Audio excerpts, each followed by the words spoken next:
All right, welcome back, everyone. Ready for another deep dive? Always ready to dive in. Excellent. Today, we're tackling something I think is super relevant to, well, pretty much everyone, the architecture of online platforms. The hidden structure behind the stuff we use all the time. Exactly. We're talking about what makes platforms like YouTube or Uber so engaging, so, dare I say, addictive. And our guide for this journey is Chapter 3 of Platform Revolution. Sounds like a fascinating blueprint to decode. It really is. But before we get into the nitty-gritty, we need to clarify something right off the bat. Platforms, they're not your traditional businesses. Right, they're not following that old school make it, sell it model. Not at all. Platform Revolution makes a clear distinction. Platforms, they're not pipelines. They're more like ecosystems. Yeah, like the difference between, say, Ford and Facebook. Ford builds cars, right? They manage the whole process, factory to showroom. Makes sense. But Facebook, they're providing a space, a platform for users to create the value themselves. It's the connections, the content, the whole experience. Okay, so it's less about a company controlling everything and more about facilitating those interactions. Precisely. And all those interactions, no matter how complex they seem, they actually boil down to exchanging three basic things. Okay, I'm intrigued. Lay it on me. Information, goods or services, and currency. Think of it like a triangle, each point essential for the platform to work. All right, so let's break that down. What exactly do we mean by information in this context? Information is what gets the ball rolling. It helps people find what they're looking for. Like, think about a YouTube video description. Okay, yeah. Or a driver's location on Uber. That basic data, it sparks the connection. Got it. So the goods or services part seems pretty straightforward, watching the YouTube video, taking the Uber. Yeah. But currency, that feels a bit more abstract. Good point. Currency in the platform world isn't always about money. Ah, I see. It can be attention, engagement, sometimes even data itself. Like on YouTube, your attention, that's the currency creators are after. And platforms can turn that into money through, say, advertising. Wow, I never thought of my attention as currency before. This is getting really interesting. Right. It all comes down to the core interaction. Platform Revolution argues this is the single most important thing for any successful platform. The harder the better. Exactly. And they lay out this formula for the core interaction.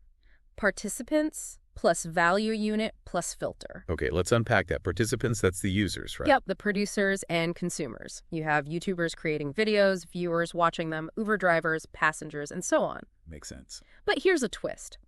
Users can often switch roles. Oh, interesting. Like on Airbnb, you can be both a host and a guest. I love that fluidity. So what about this value unit? What makes it so valuable? The value unit, it's the thing that kickstarts the whole exchange. The video itself, the Uber ride listing, a tweet, whatever the producer brings to the table. So the core piece of content that attracts attention. But how do platforms ensure the right people are seeing the right content? There's just so much out there. That's where the filter comes in, those algorithms working behind the scenes. Think search queries on eBay or those personalized recommendations on Netflix. So they're making sure I'm not bombarded with irrelevant stuff. Exactly. The book is this really interesting example, Faisal. It's a platform connecting farmers in India with market agents using cell phones. Okay, how does that work? Well, Faisal hit a snag. They needed data from the farmers to give useful info to the market agents. But gathering that data wasn't easy. They actually ended up building a sales force, people on the ground, to collect that info directly from the farmers. Wow, talk about dedication. It shows how important those value units are. They can make or break a platform. Okay, so we've got this core interaction down. But what about the bigger picture? What makes a platform successful once you've got that core nailed down? Platform Revolution points to 3 essential functions that every successful platform needs to master. I'm all ears. Pull, facilitate, and match. Okay, let's start with pull. What's the pull all about? Pull is all about attracting users and, even more importantly, keeping them coming back for more. It's that classic chicken and egg problem. A platform with no users has no value. And a platform with no value won't attract users. So how do platforms break out of that cycle, create that initial pull? Feedback loops are key here. You have single user loops like a recommendation algorithm suggesting things based on what you've done before, and then multi-user loops, think Facebook's newsfeed. One person's activity creates a ripple effect, sparking engagement from others. Activity breeds more activity. So that's pull. What about facilitate? What's its role? Facilitation is about smoothing the way for those core interactions, giving producers the tools to create and consumers the tools to find what they're looking for. It's all about making the experience as frictionless as possible. Providing the scaffolding for the ecosystem to thrive. Can you give me some examples? Sure. Think of 500px. They provide those beautiful online portfolios for photographers to showcase their work. Instagram, they make sharing photos super easy. And then platforms like City, they actually raise the bar for entry, with background checks and reviews. So it's not just about making things easy. It's about creating the right environment for those specific interactions. Exactly. Okay, last but not least, match. What's the gist of that? Matching is about connecting the right people with the right content. And that's where data becomes really powerful. Platforms use it to personalize the experience, make each user feel like it's tailored just for them. Like a digital matchmaker. What are some good examples of platforms doing this well? LinkedIn's a good one. They use that progress bar to encourage users to share more about themselves, which helps their algorithms make better matches between job seekers and employers. Smart. And Spotify, they use your Facebook login to instantly recommend music based on, your social graph. That's clever, but doesn't that raise some privacy concerns? Absolutely. Using data to personalize the experience can be super effective, but platforms need to be transparent about how they're using that data and give users control. Yeah, that's a whole other deep dive we could do. Okay, so we've got the core interaction and these three crucial functions: pull, facilitate, and match. But platforms don't just stay static, right? They evolve. How do they manage to grow without losing sight of their core purpose? That's a great question, and it leads us to some really interesting concepts. Going beyond the core interaction, the end-to-end principle, and the power of modular design. Ooh, sounds intriguing. But I think that's a good place to pause for now. Agreed. We'll pick up this thread in part 2 of our deep dive. Okay, so we're back and ready to continue our platform exploration. Last time, we laid the groundwork with core interactions and those three key functions: pull, facilitate, match. But platforms, they don't just stop there, do they? Oh, no, not at all. They're always evolving, expanding. It's like building a house. You start with a strong foundation. And then you keep adding on new wings, new features, new ways to connect. But how do they decide what to add? There's a strategy to it. Platform Revolution talks about this idea called the end-to-end principle, avoiding bloatware, keeping the core platform clean and focused. Less is more. Right. Exactly.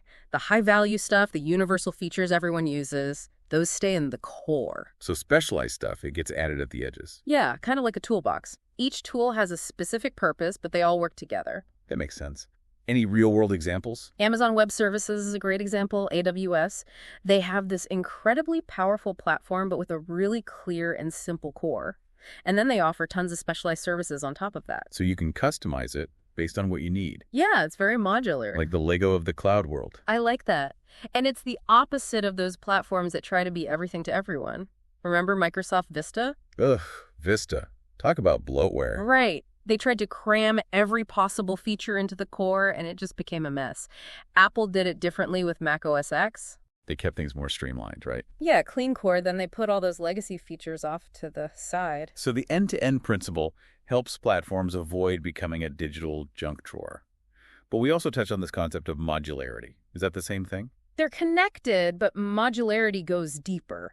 It's about designing the platform in a way where you can swap parts in and out without breaking the whole thing. Okay, so like literally building with Lego blocks. Kind of. But in the digital world, the blocks are things like APIs, application programming interfaces. And APIs. Those are the connectors, letting different parts of the platform talk to each other. The language of modularity, so to speak. The glue that holds it all together. The book has that visual comparing Amazon's API landscape to Walmart's. Oh yeah, night and day, right. Amazon went all in on modularity early on, letting third-party developers build on their platform using APIs. Well, that led to all those new products and services popping up around Amazon. Exactly, an explosion of innovation. Walmart, on the other hand, they kept things much tighter, so their growth and innovation were limited. It's amazing how one design choice can have such a huge impact. Right. Modularity matters. It wasn't just software platforms either. Intel had a similar challenge in the early 90s. What happened? They were making faster and faster CPUs, but the connections between the components were holding them back. They were using this old standard called ISA. So CPUs were like super fast cars with tiny wheels. Ha!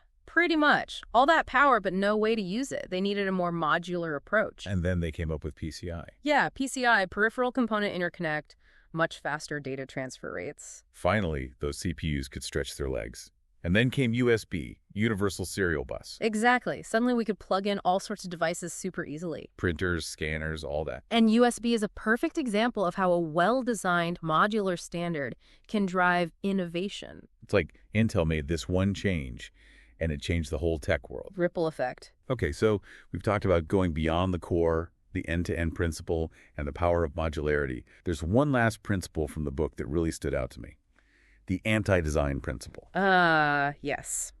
This one can be a bit hard to wrap your head around. Sounds counterintuitive. It is, kind of. It's about accepting that we can't predict everything, leaving room for the unexpected, letting users surprise us. So embracing the chaos. Not chaos, exactly. More like controlled openness to new things popping up. Think about Twitter hashtags. Oh, right. Those weren't part of the original plan. Nope. Users just started using them organically to categorize their tweets, and Twitter was smart enough to embrace it. A happy accident. Exactly. The anti-design principle in action. Platforms need some flexibility, to let those moments happen. So it's about finding that balance between having a framework, but also being open to change, to user input. That's the key.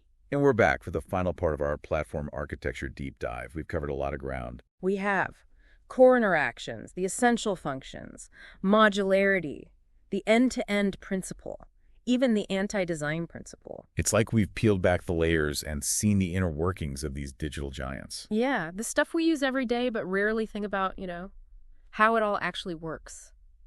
It's a bit mind-blowing when you stop to think about it. All the design decisions and the hours of development that go into these platforms, we take for granted. Right. It's like every swipe, every click, every notification, there's a whole system behind it pulling you in. It's all connected.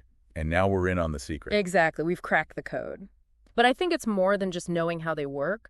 It's realizing how much power these platforms have. Absolutely. Platforms are like the gatekeepers now. They control information, connections, commerce. They shape how we do so much. And that's why it's so important for us, the users, to understand how they're designed, to be more informed. So it's not enough to just passively use these platforms.